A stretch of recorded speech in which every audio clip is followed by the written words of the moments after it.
बिस्मिल्लाहिर्रहमानिर्रहीम अस्सलामुअलैकुम। मैं हूं करामत मुगल और मेरे साथ हैं ईसा नकवी। नकवी साहब, सियासी खबरों के हवाले से वैसे तो वीकेंड काफ़ी डल होता है।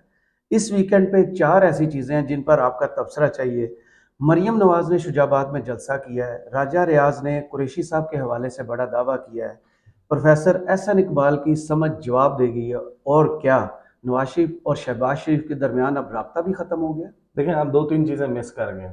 अच्छा। ओन चौधरी साहब ने वजाहत की है कि इस्तेहकाम पाकिस्तान पार्टी नाम क्यों रखा गया है। अच्छा। राना सनाउल्लाह साहब ने बड़ी बात की है कि 2 या 3 हफ्ते लगेंगे इमरान खान साहब के खिलाफ कार्रवाई का आगाज़ होने में। और तीसरी चीज़ जो आप बहुत अहम है मिस कर गए ना, वो जो तस्वीर और वीडियोज़ आई हैं जिसमें पाकिस्तान के वज़ीर आज़म शहबाज शरीफ साहब और निगरान वज़ीर आला पंजाब मोहसिन नकवी कैरम खेल रहे हैं, बैडमिंटन खेल रहे हैं गालिबन, और भी दो टेबल तीन टेनिस के भी टेबल शार्ट्स हैं। टेबल टेनिस भी खेल रहे हैं। अच्छा, बहुत सारे लोग उसके ऊपर तबसरा कर रहे थे कि जनाब शहबाज शरीफ साहब जो है वो उनकी कमर में तो दर्द हुआ करता था, जी। वो तो नैब में पेश नहीं होते थे, उनके ऊपर फर्द जुर्म आयद होने का सिलसिला, मुकदमे को लटकाना, वो सारा चलता रहा क्योंकि शहबाज शरीफ साहब तो बड़े बीमार रहते थे। जब से सही। वज़ीर आज़म बने वो बीमार नहीं होते। तो यार, आप लोगों को खुश होना चाहिए कि एक बंदा अपने दर्द भुला के कौम की शबाना रोज खिदमत कर रहा है। वो कहते हैं ना, बाहर जाके कौम ने उन्हें अपने पैरों पे खड़ा कर वो दिया, बाहर यानी। हाँ। हाँ, वो बाहर जाके कहते हैं कि हम आपको लगता है कि मैं मांगने आया हूँ, मैं मांगने नहीं आया, लेकिन मजबूरी है और वापस जाके हम मेहनत करेंगे। तो मेहनत कर रहे हैं ना जनाब, खेल सही। रहे हैं, तो आप टेंशन ना लिया करें इस बात की। सही। बहरहाल, अहम खबरें, मरीम नवाज का जो जलसा है, लेकिन उस जलसे में उन्होंने बड़ा मस्त किस्म का जोक किया। अच्छा।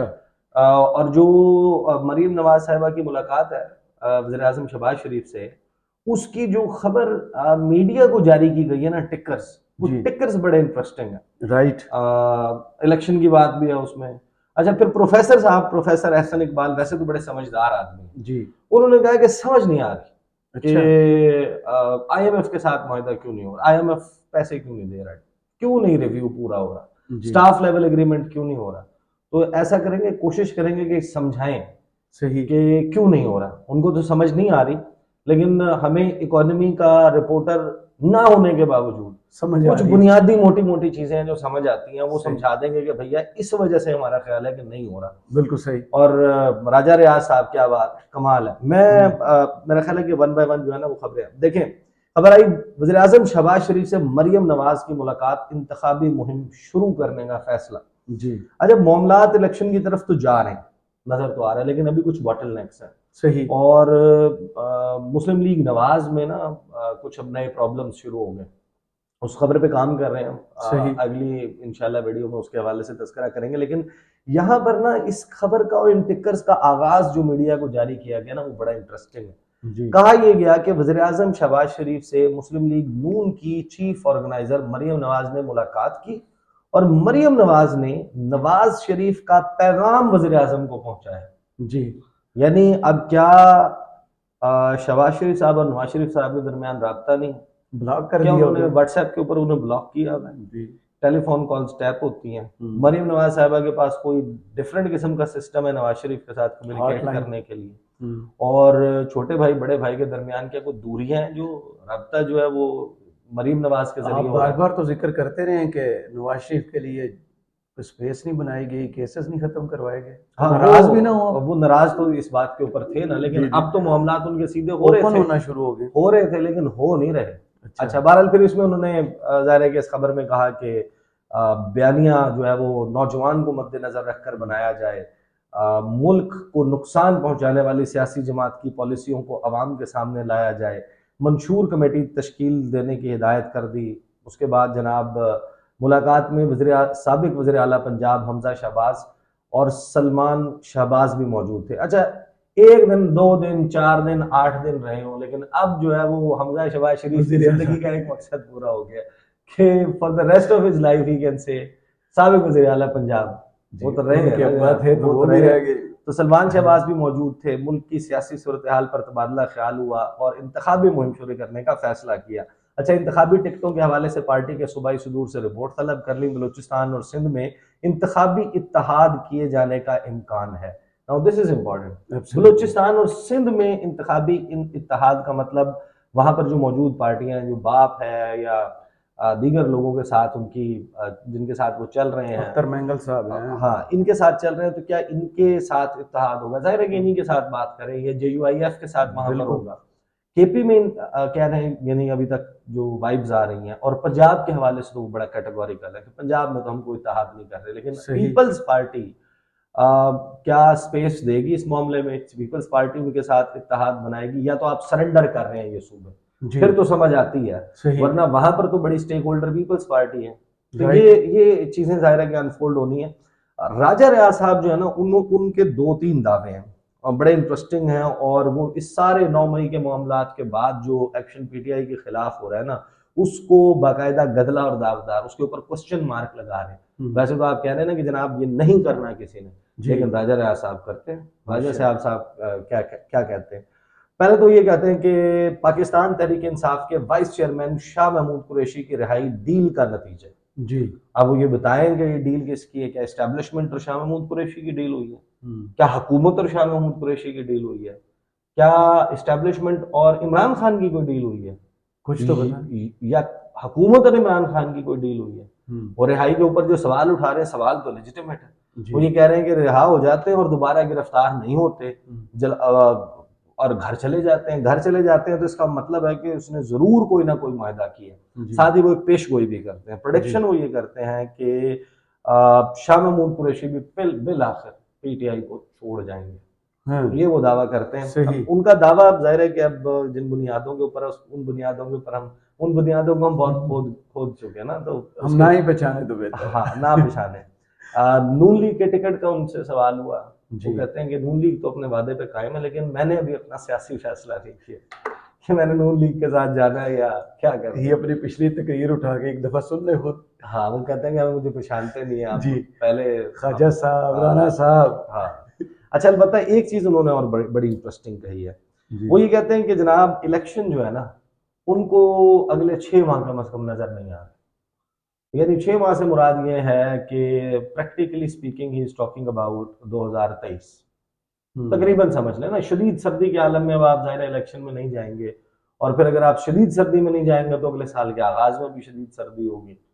तो टेक्निकली वो बात कर रहे हैं अगली बहार जी, जो बहार आएगी ना, स्प्रिंग सीजन आएगा, फरवरी मार्च के बाद की वो बात कर रहे हैं। बड़ा वो दावा कर रहे हैं, हुकूमत को क्या स्पेस दे रहे हैं। वो कहते हैं कि मुझे तो इलेक्शन होते हुए नजर नहीं आ रहे। ये है जनाब राजा रियाज साहब। इंटरेस्टिंग इन्होंने गुफ्तगू की है जी। अच्छा, एहसन इकबाल साहब पे आ जाते हैं। एहसन इकबाल कहते हैं कि तमाम शराइत पूरी हो गई, IMF नवे जायजे में इल्तवा समझ से बाहर है। एहसन इकबाल साहब कहते हैं कि तमाम हम शराइत पूरी कर चुके हैं, समझ नहीं आ रही कि क्यों इल्तवा कर रहे हैं। तो बजट के हवाले से कहा कि पूरे साल के लिए बनाया, इलेक्शन के बाद बनने वाली हुकूमत बजट में रद्दोबदल भी कर सकती है। IMF की तमाम शराइत पूरी कर चुके हैं, समझ नहीं आ रही है। समझ जो है ना वो लोगों को आ रही है, अब आहिस्ता आहिस्ता आने लग गई है। देखें, IMF जो है वो, आप ये भी जो बात की जा रही है ना बार बार इसहाकदार की तरफ से, उसकी जियो पॉलिटिक्स और फलाना, उसकी वजह से उसके, इट्स अ सिंपल थिंग। उन्हें आपके ऊपर ट्रस्ट नहीं है और आपके पास प्लान ऑफ एक्शन नहीं है। सही। उनको नजर आ रहा है कि आपने रॉ मटेरियल की इंपोर्ट बंद की हुई, आपके पास डॉलर नहीं, उसकी वजह से आपकी इंडस्ट्री का पहिया रोक चुका है।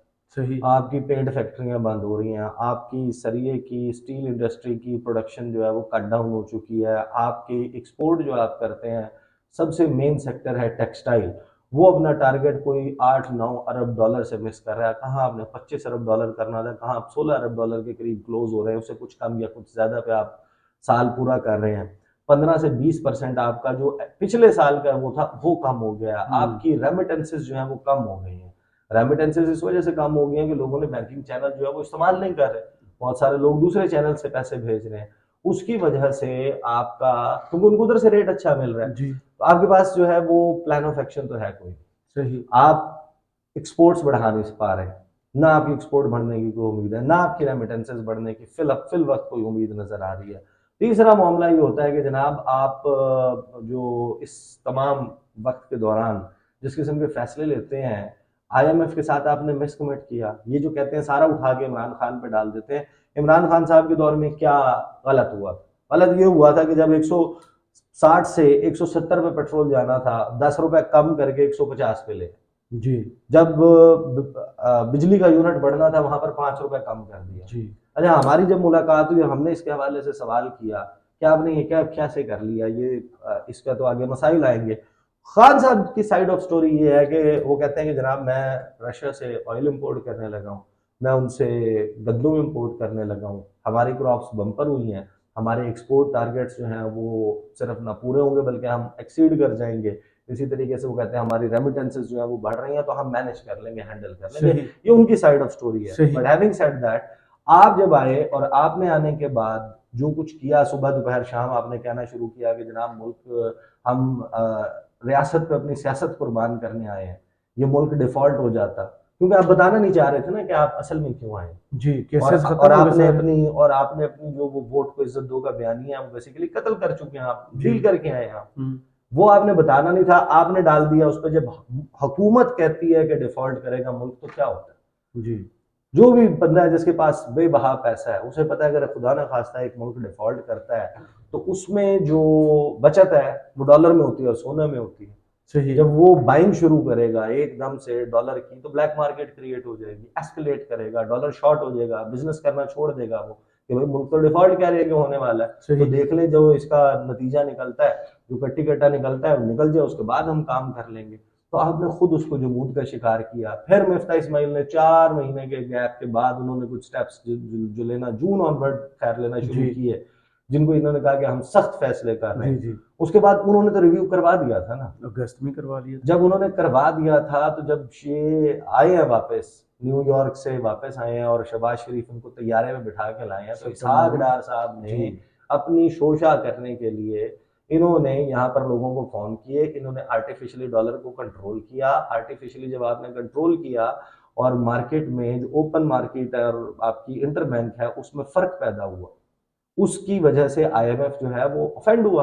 आपने सही कहा कि जनाब IMF should behave, world bank should behave, Modi hmm should behave.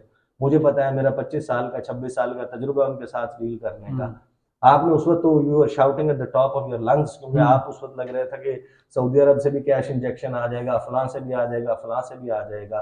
उन ममालिक ने कह दिया कि आप आईएमएफ पहले करें, आईएमएफ के फ्रेमवर्क में आएंगे तो हम पैसे देंगे। आईएमएफ ने कहा कि आप उनकी गारंटीज देंगे तो हम पैसे देंगे। सही वहीं पर मामला फंसा है। साथ में आपने ये किया कि आगे लैंड करने के बाद आपने 7 रुपए पेट्रोल की प्राइस कम कर दी।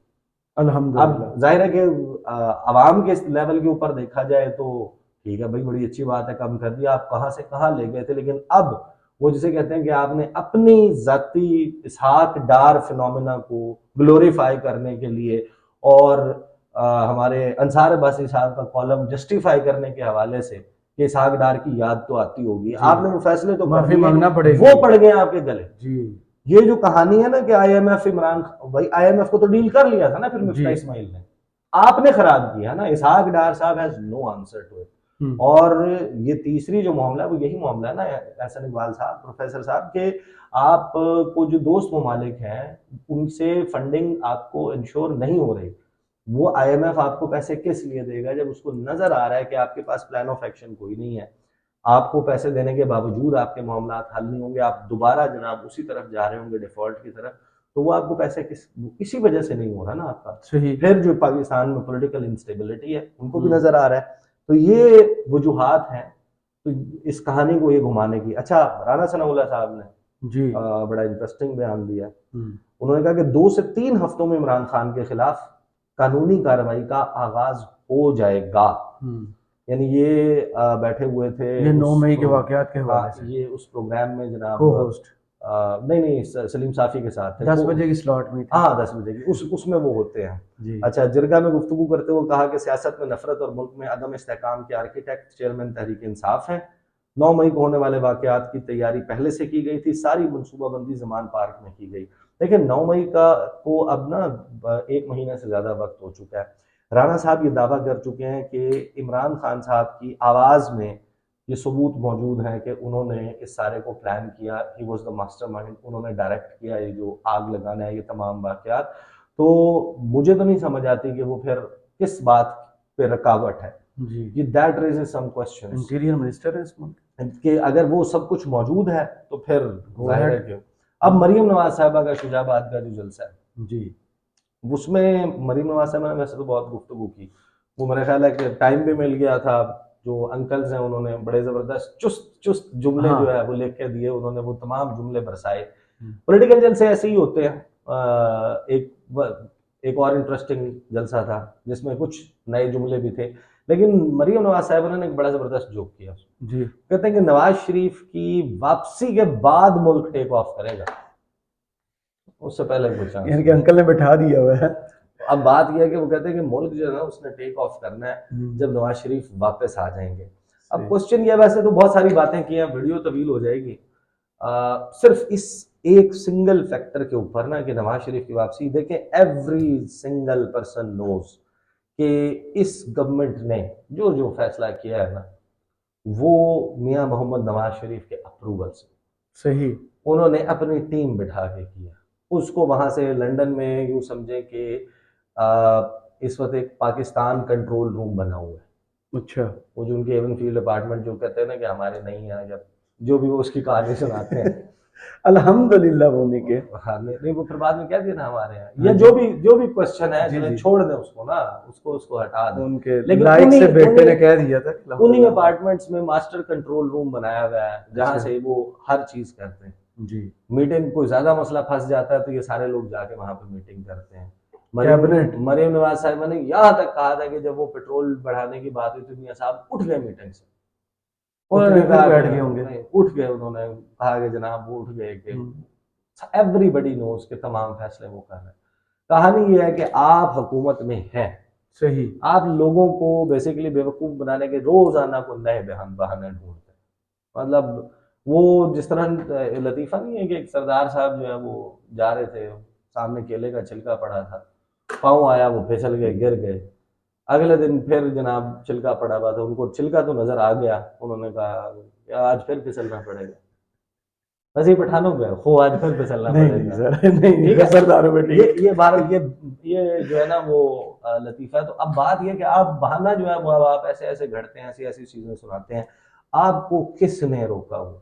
आप हुकूमत में, आप अभी भी हुकूमत में, और ऐसी वैसे नहीं धड़ल्ले वाली हुकूमत है। इमरान खान प्यारा हुआ करता था इमरान एस्टेब्लिशमेंट खान का, वर्सेस 14 उनके जमाते खिलाफ हैं। उनके खिलाफ ऐसा क्रैक डाउन हो रहा है, तो आपके लिए तो जनाब हर चीज सबका सियासी एक्सपीरियंस मिला है ना तो 500 साल से ज्यादा बनता है। बिल्कुल, ये सारे के सारे ये और जमातें, एक तरफ 26 साल का एक्सपीरियंस है। हाँ बिल्कुल ऐसे ही है। तो ये आप अंदाजा लगाएं कि ये वो जमातें हैं जो साल हर साल से सियासत कर रही हैं, कहते हैं हमारे पास सब कुछ मौजूद है। लेकिन अब टांग यहाँ पर आके टूटती है कि टेक ऑफ जो है ना मुल्क ने वो तब करना है जब मियाँ साहब यहाँ आएंगे। अब मियाँ साहब के पास कौन सी वो गीदड़ सिंगी है, कौन सा वो नुस्खे कीमिया है, कौन से वो जर्राही के हालात हैं कि वो सब कुछ यहाँ पर आके ठीक कर देंगे। So this is once again, आप टाइम गेन करने के लिए फिर कहानियां सुना देते हैं, you are trying to win trust of the people. लेकिन लेट मी टेल यू, आपने जो मर्जी कर लिया ना, PMLN, आई डाउट, मुझे बहुत हैरानी होगी अगर लोग जाने के बाद, मैं हैरान होऊंगा इस बात के ऊपर, हो सकता है कि ऐसा हो, लेकिन ये बड़ी हैरानी की बात होगी कि लोग जनाब जब भी इलेक्शन होता है, 6 महीने बाद होता है, 3 महीने बाद होता है, 10 महीने, साल बाद होता है, जो कुछ हुआ है ना इसके ऊपर मेरा ख्याल है कि जो सबसे ज्यादा बैलेट बॉक्स पे अफेक्टेड पार्टी होगी ना वो मुस्लिम लीग नवाज है। सही। बहुत शुक्रिया ईसा नकवी आपके तजिए का। कमेंट्स बॉक्स में ज़रूर बताइएगा ये वीडियो आपको कैसी लगी। इजाज़त दीजिए। अल्लाह हाफिज़।